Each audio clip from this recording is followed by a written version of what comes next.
Hi, everyone. Welcome to More Good Days, the official podcast of Haven Headache and Migraine Center. I'm your co-host, Neda Hindiye, founder and chief medical officer of Haven. I have been treating people with migraine and headache for over a decade and researching the next generation of cutting-edge treatments as well. Our podcast is here to help you keep up with the latest research, policy updates, and most importantly, practical advice for managing life with headache and migraine disorders. This podcast is here to provide you with valuable insights and support on your journey to more good days. We strive to make all statements in this podcast clinically accurate, but it's not intended to be medical or legal advice. Please review with your provider, or if you're in California, make an appointment with one of our headache specialists at havenheadache.com. I am excited about this conversation with my friend and your co-host, Izac, the founder and CEO of Haven.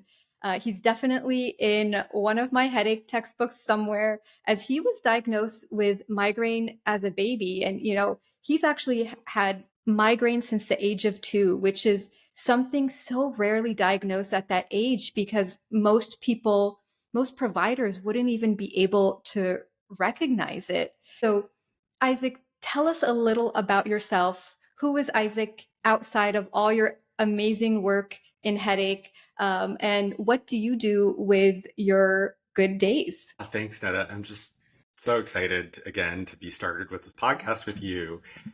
So outside of doing all the work that we do together, I'm at heart a maker. I went to design school. I always love to have some hobby that gets me using that side of my brain, whether it's ceramics or furniture or just drawing. But I tend to love doing things more in 3D. Outside of that, I'm a little bummed this year because I couldn't do AIDS Life Cycle. I love riding my bike here in the Bay Area. It's something that I was able to start really doing with the help of all the new headache treatments out there. And for those of you who don't know, AIDS Life Cycle is an amazing organization. You ride from San Francisco to LA over the course of 7 days. Wow. And raise money for queer health and supporting folks with HIV. And have been doing that for a couple of years and really love it. And everyone's riding off this weekend, and I'm so sad as when we're recording this. And then my hobby is also going to concerts. And I am a total music nerd. Last year, I probably went to 40 concerts. This year, we're chilling on that a little bit. So that's the thing that I love, which isn't always compatible with my migraines. So I try to do it whenever I'm feeling good. Yeah, it's so interesting. We both have that in common. I love music. I love concerts. And back in my college years and high school years, I feel like I was at a concert every week. And that's definitely like chilled a little bit now that work is a little bit more intense. But it's so much fun to just be in that environment and just be able to enjoy. And I know migraine can take away that experience for a lot of people, but I'm so happy to hear that, you've found this journey to the right treatments for you and you're able to do that more now. And that kind of brings me to wanting to understand what your journey has been like, because being diagnosed that early with migraine is really rare. And what has your journey been like since you were a kid? Yeah, well, I just want to say, first of all, I'm kind of making up for what I couldn't do in my high school years and what I couldn't do in some of my early 20s before some of these treatments came out that we'll talk about in a second. But I'm kind of going through like a second adolescence in some ways, getting to do all these things that I couldn't before. But yeah, I was diagnosed in 1990 at UCLA, very lucky to have been living at that time in Santa Monica, where UCLA Hospital is. And they have a great pediatric neurology program. And my mom recognized the symptoms because she has migraine herself, of being photophobic and throwing up more often than a baby probably should. And got diagnosed, but back then there was literally nothing for pediatric migraine. I was on opioids until the triptans came out, and the which, by the way, no one should be using opioids for anything related to headache Yep. or migraine. Just disclaimer, don't even try. Don't do it. But back then, that's all that was out. And my parents even had to make a choice because, when Imitrex came out, which was the first targeted acute medication for migraine, it wasn't tried on kids. Yeah. So they had to make the hard choice of, do we give this to our kid? And they had many of those hard choices. There was a drug called Sansert that came out when I was like 7, and a couple of years later got pulled off the market because it caused fibrosis. And I actually had some of my greatest months, like 6 months on that drug before it gave me pulmonary fibrosis. Luckily, I recovered totally from it, and my providers were watching out for it. But there just was nothing to prevent migraine that was great back then. I was just going to say, being a kid and going through that must not have been easy for you. No, I mean, I will admit, like, it was pretty isolating. Like, I was out of school once a week. And I was very lucky that in some ways I also was very dyslexic and still am, and was in schools for kids with dyslexia, K-12. So I was in small classes, kind of a unique kind of special ed learning environment. But I don't think I could have made it in public school living with chronic migraine at that age. And then, in high school and throughout the years, I tried all of the old school medications, the tricyclic antidepressants, the beta blockers, the calcium channel blockers, Topamax. And, I had a lot of success actually on the calcium channel blockers, but, they have their own side effects as well. And it really wasn't until I graduated college that the first real treatments came out for migraine, which was Botox for migraine. And I was very lucky. It came out officially in 2010. Insurance would start paying for it. And there was a real protocol for it. I actually did try it when I was like 12 as well. But before it was just like stabbing in the dark where put this. But it allowed me to really fully participate in the workforce in a way that I probably would not have been able to without. So just as I graduated, I was able to access Botox, probably one of the first early folks on the East Coast to be getting it. And I had some really great years on Botox, and having, more of a wide combination of acute medications, different triptans, different NSAIDs. And then in 2016, I sort of fell off the wagon. I think a lot of folks who aren't familiar with migraine don't know that this is an unstable condition. It resembles diabetes. It resembles many other chronic conditions that have ebbs and flows in your experience with it. And I ended up in the ER with one of the worst headaches I had since I was a young child. And after that, I had a headache every day. And it was not like I was having a full-on migraine every day, but I was in a 4 or a 5 out of 10 every day of my life. And as you might imagine, that is hard to maintain in a professional setting. And it took me a year to get in to see a headache specialist because I was so stable. I was just seeing a community neurologist when I moved to San Francisco from New York.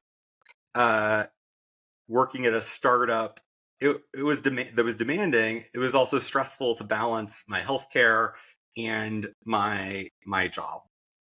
And I was going to say, as an adult now, how do you feel like you've been able to balance having migraine with your career and your life outside of all of that? I think that has always been a really big challenge, and until the latest drugs, which we'll just talk about how that's evolved my care in a second. But, I had a lot of what I call migraine math. If we take the girl math trend to this, where I had to think about, okay, if I want to go see my friend on Tuesday, that means I have to program in a rest day on Wednesday. If I want to go to the show, I have to have a rest day before and then like a rest night after. And, if I have a serious deadline on something, I can't do anything fun that week. And it was so restrictive before some of these new treatments came out. And in 2018, the first CGRP inhibitors came out. And I was able to get on it weeks after they came out, which I was very lucky. It's amazing. They came out in May of 2018. Yep. And then I was on it by June, like 8th or something like that. That's impressive. Remember it. And, even on the first dose for me, it reduced my overall pain by quite a bit. And then as I kept being on it for longer and longer, it really took away my daily headache. It really started to shift my headache life from having several bad ones in a week to having maybe one. And it was life-changing. There were so many things that I could never do before, and a lot of that migraine math disappeared for quite a while. I was able to go do the AIDS life cycle for the first time, something that I would never have been able to do because if I got dehydrated the slightest bit, I would be out of commission and on a ride that is 545 miles. There's no way there's not one moment you're not going to get dehydrated on that ride. So of course. There are so many things that has opened up. It opened up concerts. It opened up a lot of queer culture to me. Just quite an amazing life change. I have heard so many of my patients say very similar things. Like they at first had to really calculate everything they could do and then basically can't even make plans. But once they're on the right treatment for them, it's like a whole new world and they're able to do the things that they miss doing and love doing. So I'm so happy to hear about your journey since childhood. We really have, and I think there's so much on the horizon to come. And I want to talk a little bit about your career. You've built this amazing career in tech. What's inspired you to dive in and work in healthcare? Yeah, I mean, this comes from experience in a lot of ways. When I set out my kind of path at college, I actually didn't think I would go into healthcare. And I studied something kind of strange called service design, which is the combination of kind of like the discipline of industrial and interaction design, what's commonly known as like kind of product design here in the Bay Area, and kind of an MBA in thinking about how you work on service businesses, which all of healthcare really is. And my first big internship, I ended up working for Memorial Sloan Kettering, which was a cancer hospital, a very well-known one in New York, and got to work on their first sort of mobile app that really focused on, symptom tracking and earlier intervention for sort of cancer side effects of the treatment. And it opened a whole new world for me.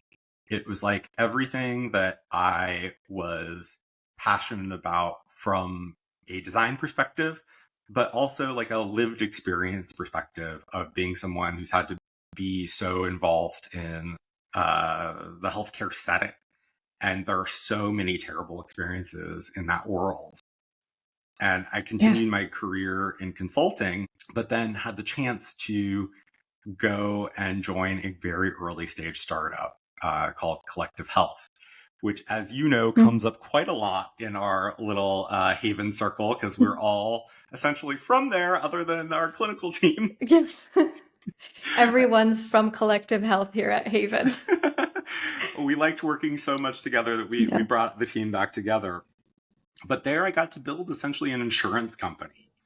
Collective Health, for those who don't know, helps companies that are over 1,000 people insure their people and creates a much more satisfactory experience than you'd probably get from calling your typical insurance company.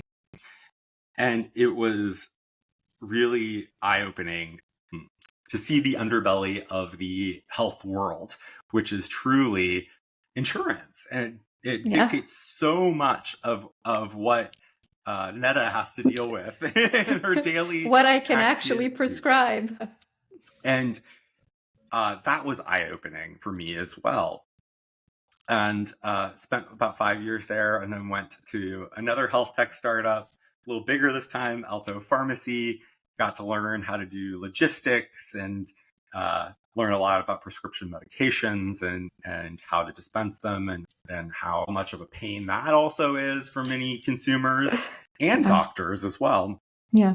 And then most recently left a place called Hinge Health, and really got to dive into the world of musculoskeletal disorders and physical therapy. But I've just loved working on these really big, wicked problems, and excited to kind of like finally work on it in my own disease state, and bring my own personal experiences to the work I'm doing. It's such amazing work, and there's so many roadblocks in all aspects of healthcare that it's wonderful that we have health tech innovation, and being able to kind of just tear down these walls in all different avenues for all different disease states. What has it looked like for you to build a career in tech with such severe migraine? I'm not going to lie, it has been not easy. I think something that is really nice is I've been able to work with some amazing people who, because we're in healthcare, have a little bit more empathy than the typical tech company. But I think this goes for any job, not just in tech, is that especially if you're on the more severe side and are going to miss days quite often, you really do need to disclose that, not in the hiring process, of course, but within the first couple of weeks of working at a company, explaining what migraine means, what it means to you, how does that manifest? Maybe even explaining, what does that look like if it's going to happen and start during a meeting? Because you can't predict when these things are going to happen. And it's important for your manager and even the people you work with to know and understand, so that they can look out for you, number one, but number two, I think also understand when you're going to be out. I think the other big thing, which I think has been a big reason why I've moved up on the leadership side, is I have to be a lot more proactive about how I work, because I don't know when I'm going to be knocked out for a day or two or longer. And I kind of always just worked ahead and really planned ahead, which kind of sucks. Like, you have to outperform your peers to just be at baseline, oftentimes with migraine. And I think that's where a lot of like the stress and anxiety that often is associated with these disorders comes in, especially when you are on the more sort of professional leadership side. I completely have seen that in so many of my patients. It's a lot of anxiety about not knowing when your next attack is going to happen. So like you said, it's, I find my patients really having to be so proactive about their life, and, even planning events, and also work especially. And it is so important to have that conversation with your managers in the workplace, so they understand. And you need to be given accommodations too, if you need them. Yeah, I think, just frankly, it's something that if your manager is not taking seriously by you just disclosing, getting those accommodations written down and working with your provider to have that documentation, because legally, actually, they have to do that. And you also may not be working in a place that has HR. It is not HR's responsibility, it is your manager's responsibility, particularly in the state of California. I think that's really important for all of our listeners to know. Absolutely.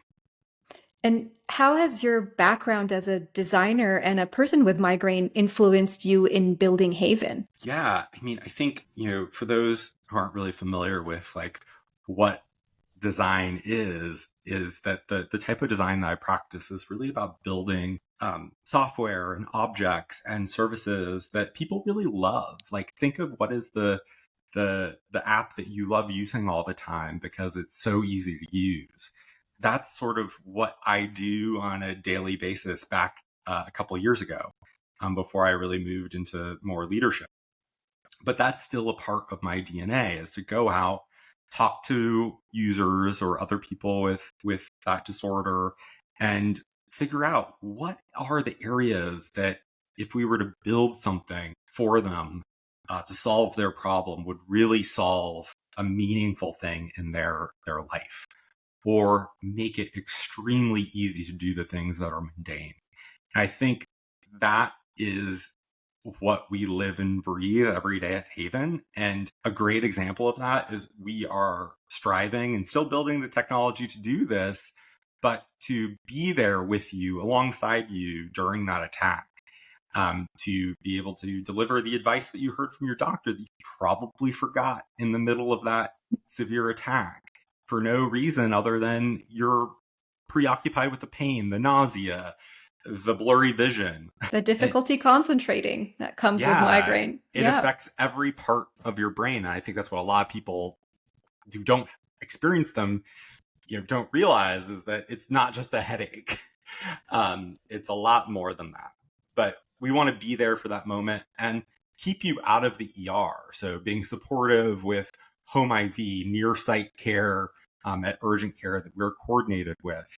These are the things that are really hard to do in a typical headache clinic. I mean, Netta, you were at Stanford, and if I tried to reach out to my Stanford headache specialist, it would take them 2 to 5 days to get back to me. And by that time, you probably, if you need it, are already in the ER. Yeah, exactly. There's a lot of steps to getting to your provider, and that was really frustrating because there's a lot of barriers before messages even get directed to the right person. That's one of the hurdles I really want to get over and work around at Haven. What I've really noticed working with you is that you're, one, so proactive, and two, so creative in how you think about solving for these things. And what really helps is not only your design background, but being someone who has lived with migraine their whole life. It gives such a unique perspective that makes me so excited to build this, to build Haven with you. Yeah, I was just going to ask, what's an example of where you feel that design and something that we've worked on or the team's worked on? Our care plans. One of the, I think, most frustrating things for patients is, you go to the doctor, you get a printed packet that has all of your instructions, but you look at this thing and it's 20 pages. Most of them are just lists of medications you may not even be on anymore. And then random facts about maybe not even the disease you went in to ask questions about. And somewhere in there, you have to find that little blurb about the instructions or what your doctor wanted you to do. And sometimes it's a couple sentences that you're not even sure of. So one really cool thing that I've loved doing at Haven is creating a care plan for each patient that's so easy to read. And it's done by, our providers, and everyone really at Haven has had a hand in this and making it just easy. It's printed for them. It's emailed to them. It's everywhere they want it to be. If they have questions, there's somebody that they can message, that they can call.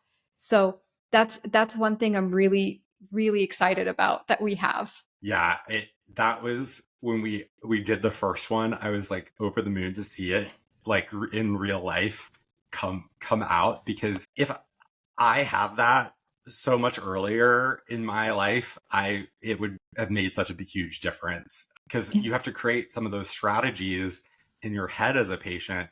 And I'm so happy that we're able to offer that to all of our patients. What's something that you think everyone with headache disorders should know based on your experience? Yeah, I think kind of two things come to mind. I really do think it's important that you advocate for yourself, because no one else is going to do it, unfortunately. I think we are coming a long way at Haven. If you can get in the door to see us and you're in California, hopefully this is what we mean to have happen, is this is a haven for people with headache and migraine. But that's not the rest of the world. That the PCPs out there won't understand migraine. Your employer might not understand migraine. You have to be a fierce advocate for yourself. And that just sucks, but it's something you just have to do to navigate the world.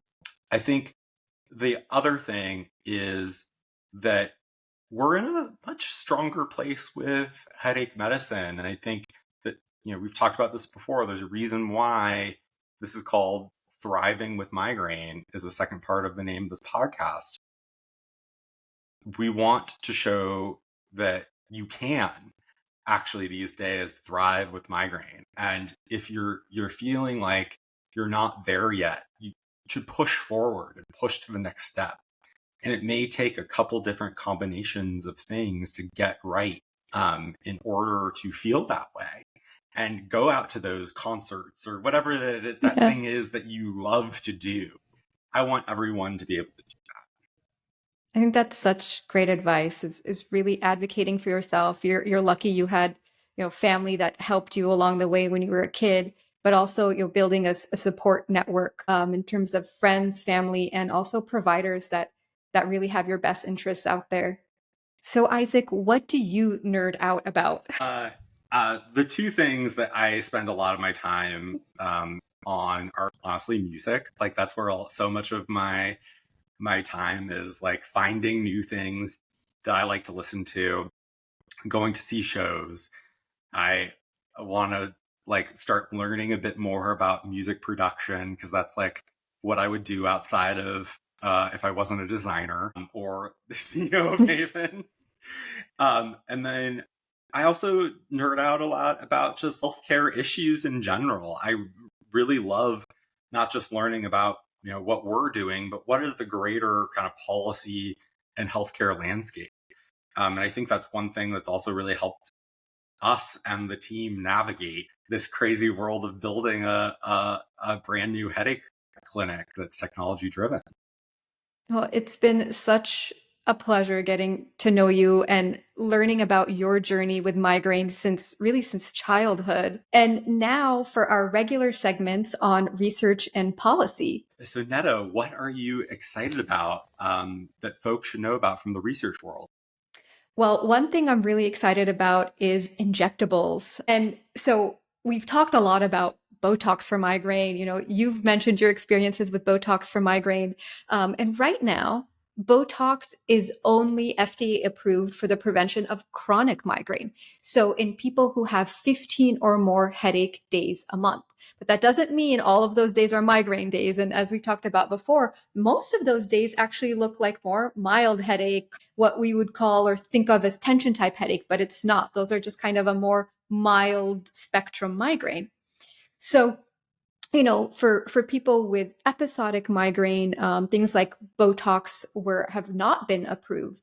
But a lot of research recently has been going into looking at Botox in people who have episodic migraine, and also with different brands other than Botox have now been looking into this space too. So, like Dysport, which we all know for use cosmetically, is also being looked at in the prevention of both episodic and chronic migraine.